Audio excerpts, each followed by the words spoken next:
I don't have enough fingers and toes for how many times I got told, you're never going to make it. You know, why are you trying to be a stunt rider? There's no job there. And I just settled for nothing less.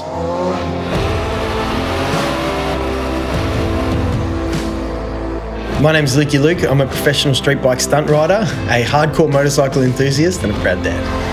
I'd definitely say motorcycling is in my veins. I grew up riding bikes. I had my first bike when I was 3 years old, but prior to that, I watched my cousins ride motorbikes, dirt bikes, street bikes. I think that's where my love came for it. And once I got on them, I never got off them. When I first rode it, I went over the bars. That was my first experience on a motorbike. Yeah, that created a monster. I mean, I always loved the wheelies. I was doing wheelies on dirt bikes, but who doesn't like doing wheelies and trying to do stoppies and skids and whatever? But stunt riding really came after my cousin's death. It was Christmas Eve 2003. I'd actually just sold him my old bike and I bought a brand new R1, which is the 03 R1 that I still own. We were just going to ride up to King Lake and then basically back down through King Lake, and he never made it to the top. And that was really hard for me. It was the first experience I'd ever had with death. He was my older cousin, so obviously I wanted to be like him, you know. But yeah, that day shaped the rest of my life. Probably wasn't until I was about 24 years old, so almost his age when he died, and I realised how young he was. And I guess I started dealing with it at that point. Life can go on and we can live in memory of him, and I turned my life around, you know, became a professional stunt rider, and I want to make him proud.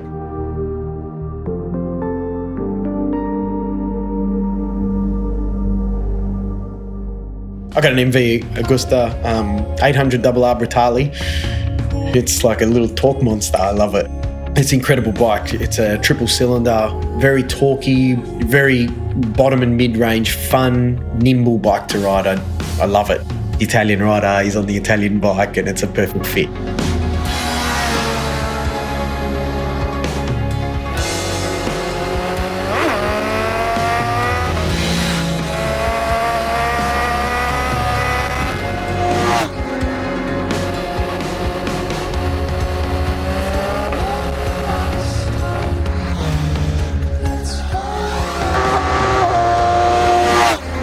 So I got a 1999 Yamaha R1 as well, which is arguably the most highly modified Yamaha R1 in the world, I think.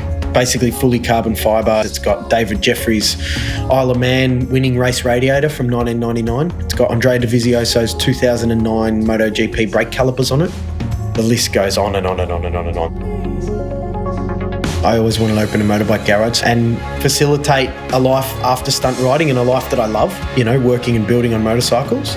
I just want a good, happy vibe, you know, a good place to work, a fun place to go every day, and it's motivating. You go somewhere that you love and with people that you love every day. Building bikes is about every aspect. It's the aesthetics, it's the creativity, it's the time by yourself, it's the buzz you get from finding that rare part. This whole space came together because I built my Triumph Bonneville. I went, yep, this is what I want to do after stunt riding. I want to build bikes. We live in the life that we love.